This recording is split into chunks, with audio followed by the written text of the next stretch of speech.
And now straight to the details.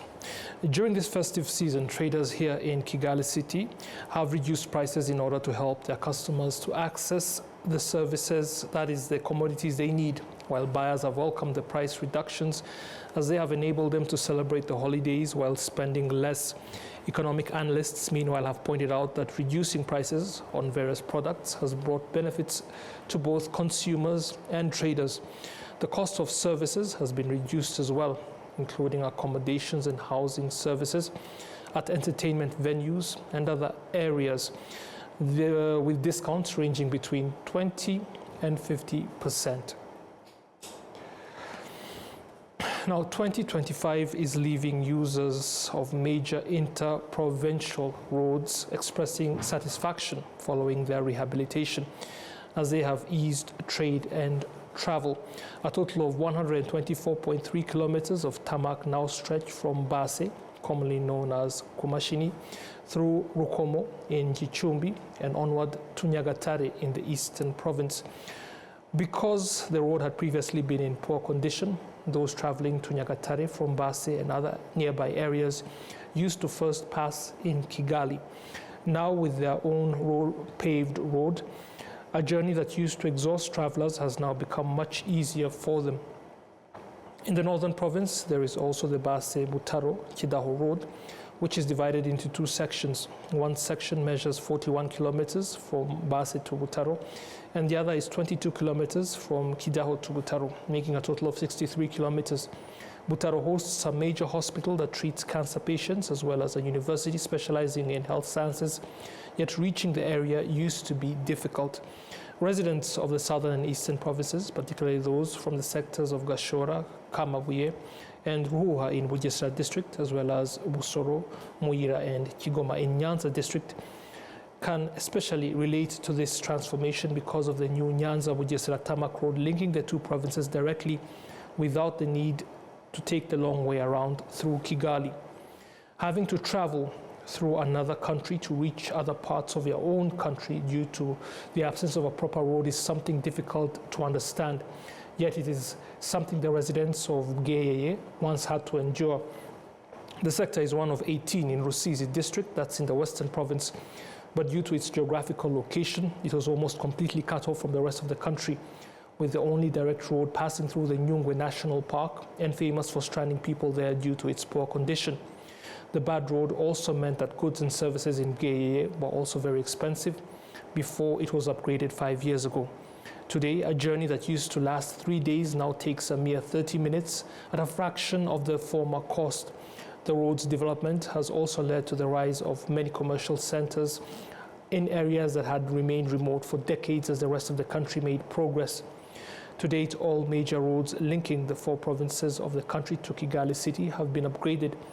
But that does not mean that the struggle to modernize Rwanda's road network is over, with other projects planned as the resources become available. Now, the Minister of Trade and Industry has called on investors to further invest in hotel construction projects with the aim of promoting tourism. He made the remarks while in Rubavu district, where infrastructure, including the modern Gisenyi market, which had taken 13 years to complete, was officially inaugurated. Traders there have expressed satisfaction at the prospect of working in a modern environment aligned with the country's development vision. During its official inauguration, large numbers of residents turned up, eager to see the building that had been under construction for so many years. It is a large market covering an area of up to 5,250 square meters, completed at a cost of 6 billion francs. It has 270 stalls and the capacity to accommodate 1,000 people. All spaces were allocated mainly to traders who had previously operated in the old market. In addition to the market, a commercial building belonging to the Unamaokore cooperative was also inaugurated. The cooperative is made up of women who were formerly engaged in cross-border trading. Together, they have now constructed a multi-story building worth 450 million Rwandan francs. Now, the Minister of Trade and Industry, Prudence Sebahizi, praised the role of the private sector in national development, noting that the achievements are proof of what is possible. However, he tasked them with increasing investments in other projects that promote development and transform the city's outlook. Apart from the commercial buildings, the minister, together with the governor of the Western Province and the managing director of Bralirwa PLC, also officially inaugurated the Rambo TVET school located in Nyamnyumba sector near the shores of Lake Chivu. The school was built through a partnership with the beverage manufacturing company. It is one of the projects that had significantly stalled, having taken 14 years to complete. It has been completed at a cost of about 1 billion Rwandan francs and has begun operations with departments including electrical studies. It is planned that the school will serve as a modern technical and vocational training school for the entire Western Province. Now, farmers in different parts of the country say that difficulties in accessing adequate loans in the agricultural sector prevent them from expanding projects that would help increase production. Top officials in the Ministry of Agriculture and Animal Resources, however, say that the government has begun discussions aimed at jointly exploring ways to address the problem.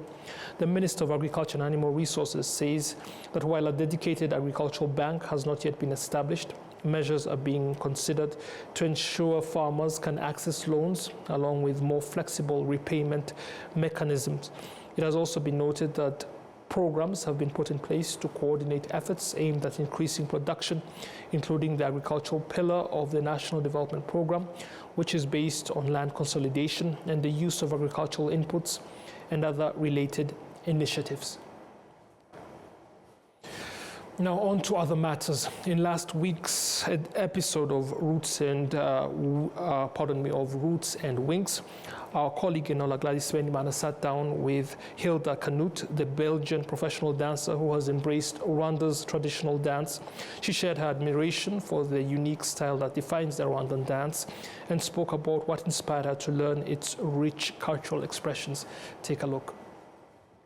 Now I am in Rwanda, and I've been here for 8 years. Yes. So I found a home here. I didn't feel the need to travel anymore because the culture was so rich.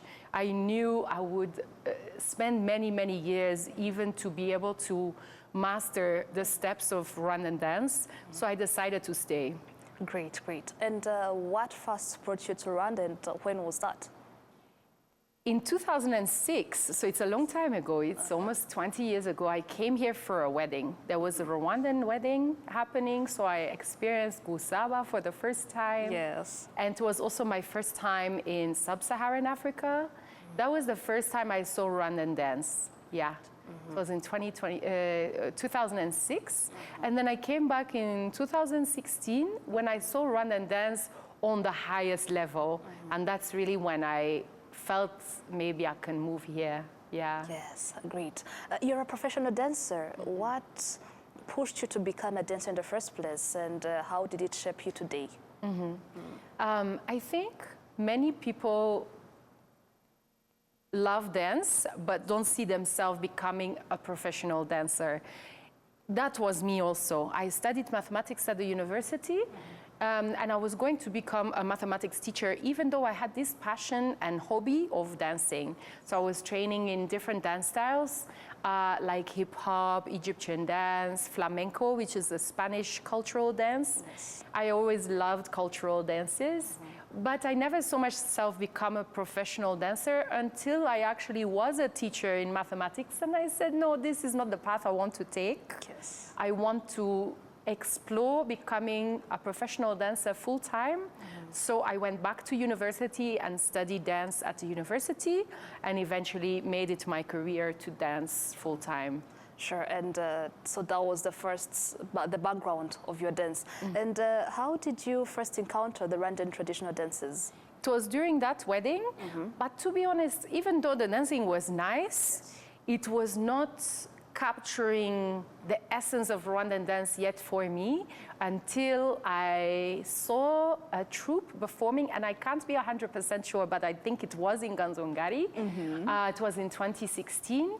I saw them perform at the Belgian embassy during the Ikaze night of Ubumunu festival, because I happened to be at the festival for another project, And that's when I was really inspired. It was during that 2016 performance. And when I saw the women gliding over the stage, that's when I just got goosebumps and when I really felt inspired to learn. Sure, sure. What similarities or maybe differences do you find between the Rwandan traditional dances and all the other type of dances that you've been dancing? You've been saying the Nomad, the Egyptian dances, all of that. So Egyptian dance has a very feminine essence to it. And there's a lot of flow in the body, especially the upper body. So we do a lot of this movement. So even though it's not like Rwandan dance, there is an energy that is similar, which is this kind of fluid, feminine quality. So, you know, we have the movement with the arms here. So there's a similarity to it. And I was drawn to that feminine quality. Yes. Yeah. It felt very feminine, soft, fluid. That's the way I love to move anyway. So a lot of the dances that I've studied in the past, I was never really interested in high energy dances. I was not really interested in ballet and these kind of styles, but I was interested in Indian dance, Odissi dance. It's like a classical Indian style. It's very feminine.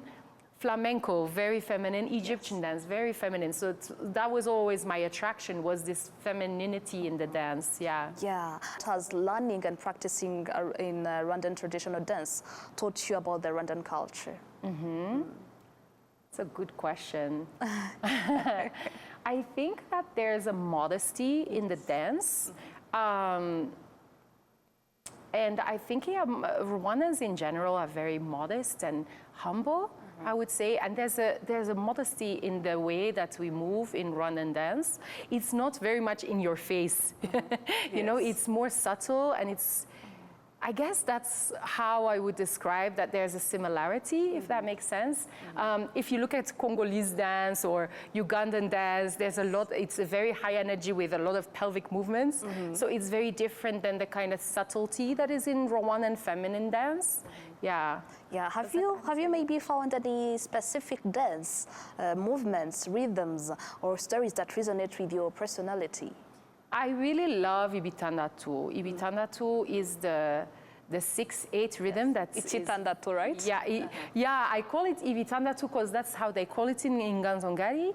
But it's the style of dance where you count, where you do the six count, and it comes with the famous ta, ta, ta, ta.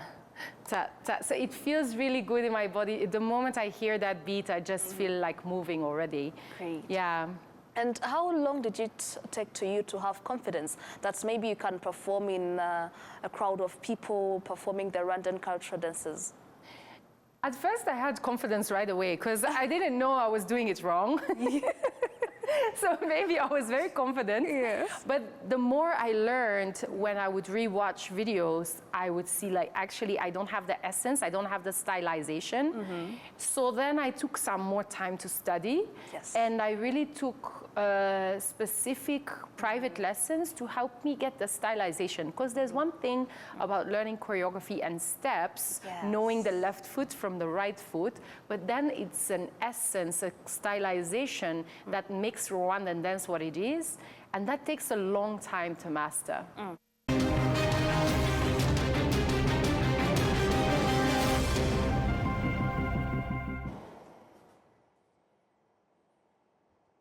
arababwiraga data bati ntabwo wagira umukamo mwinshi utunze inka imwe ariko nigeze acika intege. Mama akinjira mu bucuruzi hari abamubwiraga bati ntabwo watera imbere udakorera mu iduka rigezweho, ariko ntibyamusubije inyuma, yakoranaga umwete. Njya muri kaminuza hari abanshidikanyagaho bavuga ko nashobora kaminuza naturuka mu muryango wifashije, ariko byarangiye nanditse amateka mashya. Igihe cyo gutera ishema umuryango wanjye kigeze, bamwe bakomeje kumbwira bati ntabwo watera umuryango wawe ibyishimo n'ishema, ariko narabishoboye. Hari abakekaga ko nasigira umurage ukomeye abankomokaho, ariko ubu mfite uruganda rutunganya amata. Banki ya Kigali yabaye umufatanyabikorwa wanjye mu rugendo rwose, inzozi zanjye ziba impamo. Bigereho.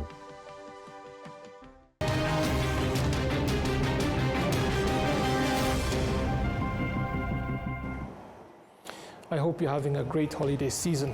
I'll be seeing you again soon for the next edition of the news. Until then, I look forward to seeing you. Goodbye.